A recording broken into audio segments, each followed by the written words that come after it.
Anna Jones, welcome to the Cefetra Ecosystem Services Book Club. Thank you very much. Pleasure having you. Thank you for Book Club inviting me. Edition 2. Anna, you are an author, a journalist, a world traveler, a farmer's daughter. Yes. What else can we add to this list? Storyteller about farming and rural life, and the founder of a project called Just Farmers that helps people working in agriculture feel confident about sharing their stories and talking to media types like me, because a lot of people are scared of media types, so I try and help them be less scared.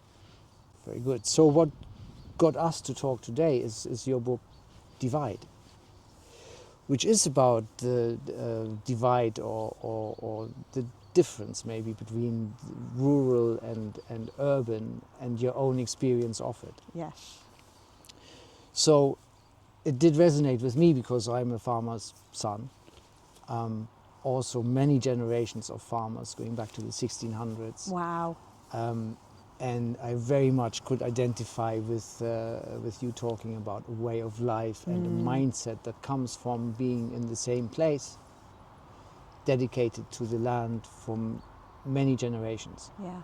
And what that means for your community experience and your own thinking about what happens on the land, and then moving into the city Yes. and experiencing what people there think about the land. Mm-hmm. So very many things that I recognized in there about myself as well. Before I wrote the book, I felt quite alone in that. It wasn't something I ever really vocalized, was this odd feeling you get from growing up in a very traditional farming rural community, being the first to leave all that behind and move to an urban area, which is a culture shock. You know, urban inner city areas are very different to farming rural areas, socially, culturally, politically, and I never really put into words what that culture shock was like, the benefits of it, the challenges of it. And when I did, I was amazed how many people experienced it themselves and recognised it.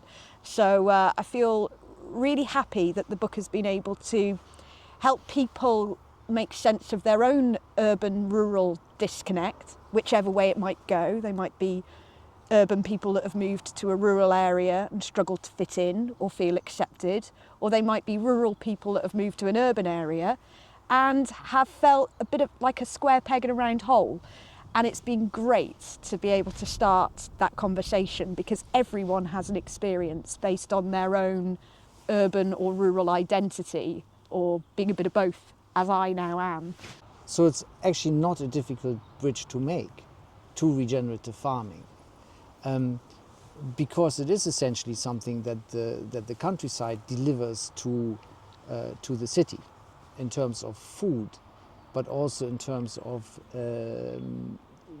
delivering a desire, a stated desire from the majority of the population to be better to the countryside, Yes. to produce food in a more sustainable way that's kinder to nature, and to stop the erosion of the countryside in terms of biodiversity, water quality, soil quality, longevity, stability of farming outcomes. Absolutely. Regenerative agriculture is absolutely addressing the desire of the public. Whether the public recognise that term widely yet, I'm not sure, but the effort behind it and the ambition behind it to address all of these concerns, absolutely. I think the next challenge is helping people who are not involved in farming and who may live far away from our centres of food production to understand the terminology, regenerative agriculture, agroecology. I still think there's a long way to go to help people understand what the words mean, but the sentiment behind it, yes, they get that. Yeah, I think a big thing that we struggle with is that the sentiments are all there, but the connection between the sentiment and the action isn't always there. There was an interesting article in The Guardian earlier this year where basically they said that a survey in 123 countries came up with 89% of the people that were asked saying that they are 100% interested in a kinder agriculture, a more positive agriculture to the environment. 69% said that they would gladly pay 1% more for their food if that 1% more brought a positive impact on the countryside. The same 69% vastly underestimated what other people thought about that, but they thought it's only 20% or 30% of their fellow citizens that had the same opinion. Oh, right. So they take a dim view of their fellow citizens. Yeah, okay. And a positive one of their own. They always say there's a bit of a difference between the citizen and the consumer. So I might have an absolutely sincere view of how I want my food to be produced.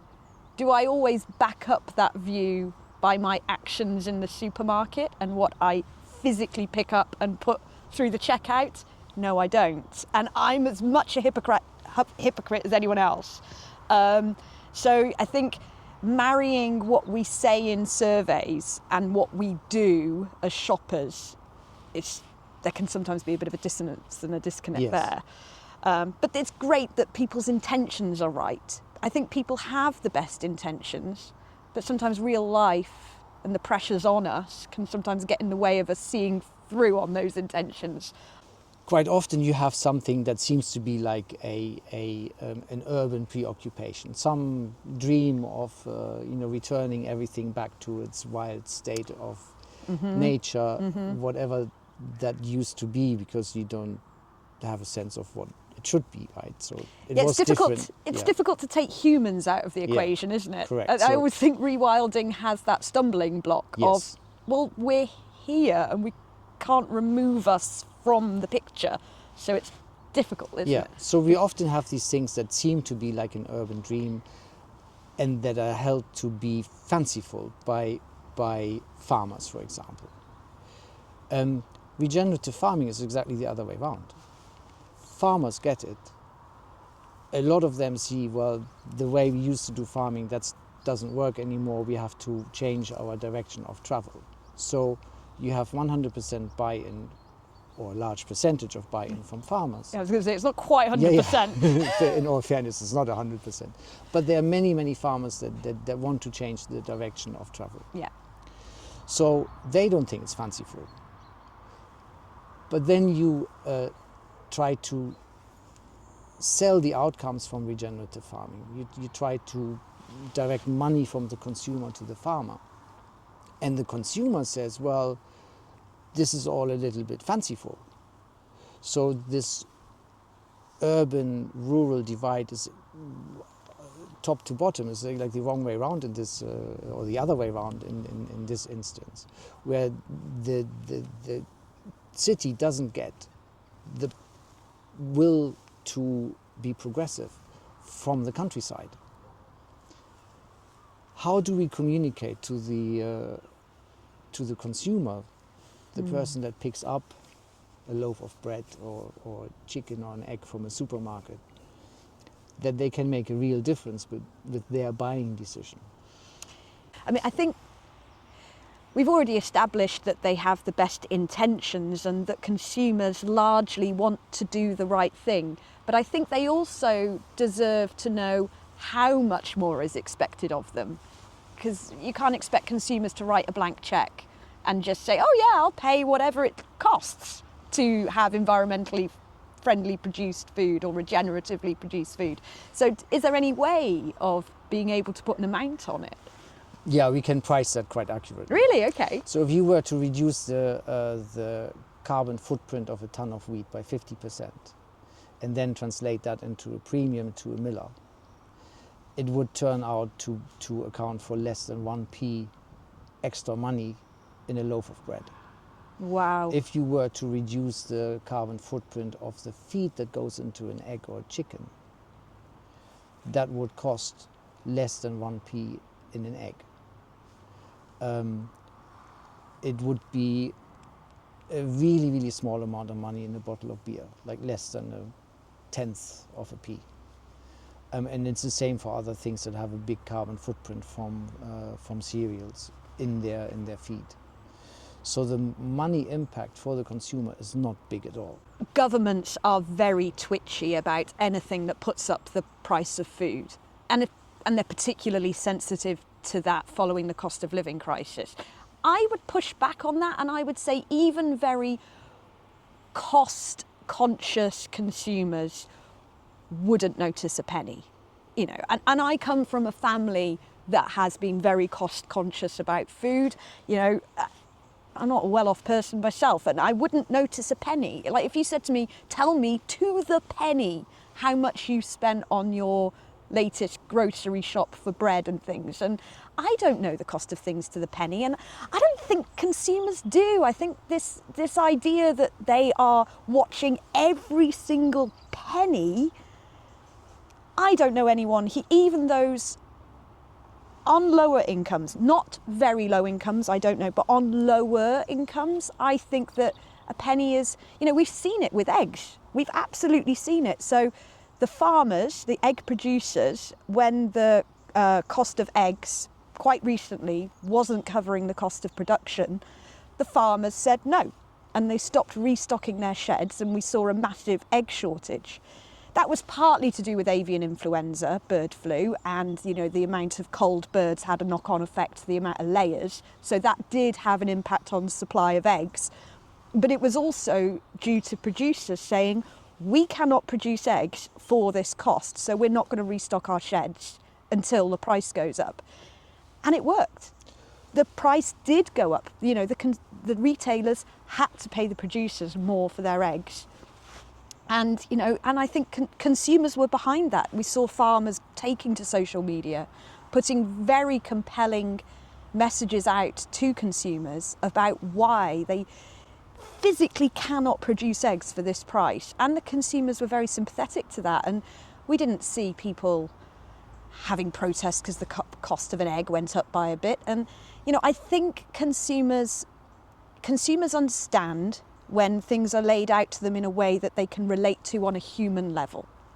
Not always on a commercial level, that doesn't cut through, but when a consumer can see a farmer, human to human relatability, and go, actually, that person isn't getting a fair deal. And by chucking a couple of pence on an egg, I can help that person.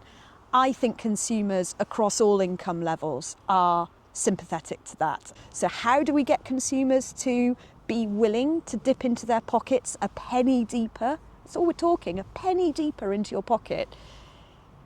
Show them the human at the other end of the supply chain, because that is the powerful connection. It's people. It always comes down to people.